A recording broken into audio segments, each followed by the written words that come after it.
Welcome back to Multiversal Studios. I will be looking at examining the entirety of the Yu-Gi-Oh Capsule Monster arc, and for those who haven't watched this arc, it's a 12 episode long masterpiece which takes place between the Grand Championship arc and the final arc, The Dawn of the Duel. Now, Capsule Monsters isn't a new concept, as it was already portrayed in the manga as well as Season 0 plenty of times. I think the Capsule Monster arc is just a revamp, as they actually made the capsules look like time capsules instead of eggs, and they also changed the rules of the game. The series starts with Yugi having nightmares. In his nightmares, it is Atem facing down a creature cast in shadows, which is the 7-armed fiend. As we don't see its full body or its face, the assumption is that it's a big bad guy for the arc. Now, Yugi in the dream also notices that Atem is wearing a strange armor that becomes relevant later on in the series. Now, the odd part of this dream is that it's clearly referencing a future event that is about to occur. However, Yugi is still able to interact with Atem and the Great Monster,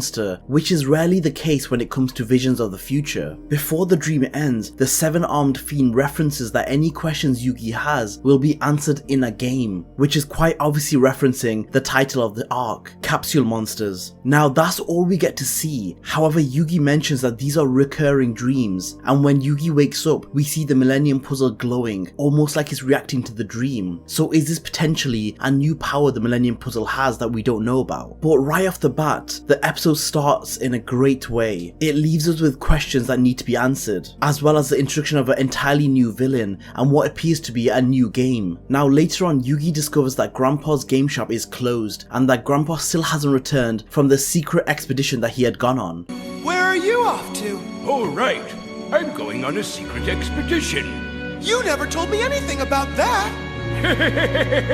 That's what makes it a secret. Now, bearing in mind Grandpa is in his late 70s, going on secret expeditions that he's unable to tell his grandson about definitely seems suspicious, but considering Grandpa's past and everything he had achieved, for example breaking into tombs and taking treasures like the Millennium Puzzle for example, and actually keeping it for himself, I think the only secret is that he's up to something illegal. Now we move on to our secondary plot concerning Joey, where he wins a raffle for a trip for 4 people, an all-inclusive trip to India. 4 people, so that covers Yugi, Joey, Tristan and Taya, but what about poor Duke Devlin? Now we finally see the introduction of the game that was introduced in the dream at the start of the episode, or a glimpse anyway. It's a board game known as Capsule Monsters, where Taya is obsessing over the Happy Lover, which is definitely not going to be relevant later on in the episode. It seems like a pretty straightforward game, where monsters which appear from capsules battle each other with the goal of capturing your opponent's symbol. Now it seems like a fun game, so why was it never made mainstream to the general public? Well, it turns out Yu-Gi-Oh Capsule Monsters Colosseum was an old PlayStation 2 game, which similar to Dungeons Dice Monsters would just never caught on. Something the game does that the anime does a terrible job at is explaining the rules. It seems that when monsters battle each other, attributes play a great part in it. As you can see from this image, water is strong against fire, fire is strong against wood, wood is strong against wind, and wind is strong against water. And then we have earth, which is strong against thunder, thunder which is strong against light, and light which is strong against dark, and finally dark is strong against earth. Now we can only assume that the rest of the matchups just have a neutral level of damage. Now this kinda reminds me of Pokemon, however just a little more confusing. Now we'll hold on to this information and see if it actually plays a part in the anime, or is it going to be completely dismissed. Now we see Yugi explaining the rules to Taya at school, however I genuinely feel like Taya has no interest in these games and just plays them to not let Yugi down. You feel like taking my place before I get my butt kicked? What she actually wants to say is, Tristan, help me, I don't want to play this game anymore. Now Joey lets his friends know the good news and they head off on their 6-day trip to India on a private plane. Now I have to say, winning all of this in a raffle in the middle of the street is pretty amazing, and the fact that no one thought it was a bit weird was even more amazing. Was a 6-day trip to India on a private plane and normal price for a raffle back then? Now, as they were on the flight to India, it occurred to me that Grandpa hadn't come back home, and for whatever reason, Yugi decided that now was a good time to go on a 6-day holiday without checking on his grandpa. Now I get Grandpa is an adult, but if my 72-year-old grandpa went on a secret expedition and didn't come back on the day he said he was going to, I would be worried, and I probably wouldn't disappear to India for 6 days, but maybe that's just me. But Yugi doesn't have time to worry about Grandpa, as he discovers discovers as they get closer to their destination, the engines of the plane go down and they have to crash land, and they all make it out unharmed, and the pilot radios for help.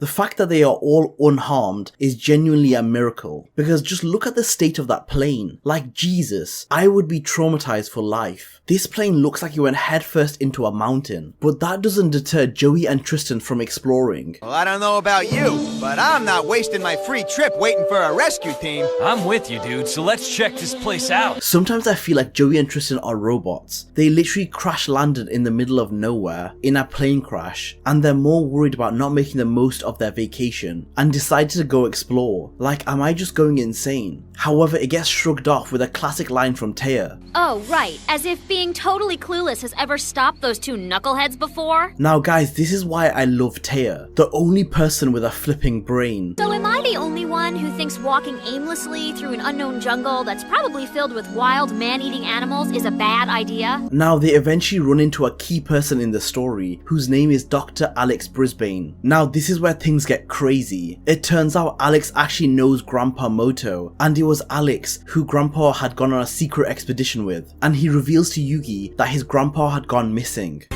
Oh no! Grandpa's missing! We have to find him! Now where was this reaction when Grandpa literally didn't come home from his expedition? Now at this point in the episode, we realize we're overwhelmed with coincidences and mystery. And we also realize that Grandpa kept it so secret that he didn't even tell Yugi what region of the world they were going to. So at this point in the story, Joey won a raffle to India, which is in the same direction as Grandpa's expedition. The plane crashed at the exact location as his grandpa, so clearly this had been organized, and the final mystery is how no one in Yugi's friendship group realized this apart from Atem. We just happened to win a trip. Our plane happens to crash. Then, we happened to meet the last man to see your grandfather before he disappeared. If you ask me, Yugi, it's all too convenient. Which is why I love Atem and Taya, the only two people with flipping brains. Now the mysterious Dr. Alex takes him to the site of the expedition, which was a pyramid. Now this pyramid was called the legendary Pyramid of Alexander. Wait a minute. His name is Alex, and the pyramid is named Alexander after the great Alexander the Great in history. I don't know about you guys, but something tells me that he might be Alexander the Great. This masterful warrior and brilliant strategist conquered nation after nation. I won't lie guys, this guy is literally talking about himself. Masterful warrior and brilliant strategist. Let's not forget that he's super humble as well. Now Dr. Alex leads them into the pyramid to show them exactly where Yugi's grandpa had been seen last. Now the pyramid is full of traps. However, Dr. Alex expertly guides them through, and the genius which is Taya notices that he knows the exact placement of the traps too well for someone who had only been in there once. So if it wasn't already clear, Dr. Alex isn't so great after all, and seems to be leading Yugi into a trap, and Alex is probably the reason that Grandpa disappeared in the first place. Now they are led to a giant room with tiles which kind of look like a map or a giant board game, which looks very similar to the Capsule Monsters board game they were playing at the start of the episode. So this was clearly a giant Capsule Monsters board game, and as usual, Joey brainlessly runs in and gets teleported into the game, while the rest of the crew follow. Now once in the game, they are given tool belts, which are there to hold the capsules, as well as a dual disc looking device, which kind of looks like a weapon. And I have to say, for the design, they really outdid themselves because it looks amazing. Now I have to say, I'm a huge fan of this kind of anime trope, where the protagonists find themselves in a different world with different rulings. Something about it feels so exciting to watch. Now once Yugi and his friends enter the world, they are immediately chased by Gokibori and the basic insect monsters, and Yugi says that he recognizes them from the Capsule Monsters board game. I recognize those things! They're from the Capsule Monsters board game! But I'm pretty sure they're just regular Duel Monster cards as well. So Joey is all alone in the world of Capsule Monsters, and Yugi gets separated from Tristan and Taya. Now when confronted by the basic insect, Yugi accidentally touches one of the capsules, unlocking the Celtic Guardian. Taya and Tristan also do the same. Taya receives the Happy Lover and Tristan receives Thunder Kid. Now at the start of the episode, Yugi and Taya were literally using Celtic Guardian and Happy Lover whilst playing the board game. Now the positives and negatives so far in the episode I love when Yu-Gi-Oh does this. It feels like they really open up the world of Yu-Gi-Oh when they bring our protagonists halfway across the world and they're experiencing something new, which makes it just more fun to watch, especially since the rules weren't explained very well at all. It looks like we're going to discover the rules of capsule monsters whilst Yugi and his friends are experiencing them in real time. All we know is that Yugi said in order to win this game and rescue Grandpa, they had to capture the symbol game piece. Now the negative is, I feel like due to seeing the first opening pieces, which is the Celtic Guardian and Happy Lover, that we're going to see a theme of monsters which are already stereotypically cards that belong to Yugi and are played in his regular Yu-Gi-Oh deck. For example, the Dark Magician or Kuribo. Now I think it would be much more interesting if they mix things up a bit and make it more random, like it would actually be in the game. Like what if instead of Celtic Guardian it was Dark Blade or a Jerry Beansman? Wouldn't that be so much more interesting to watch than just the usual fan service and Yugi getting all of his ace monsters? Alright guys, that is the end of episode 1. I will be posting the breakdown of episode 2 tomorrow, so stay tuned.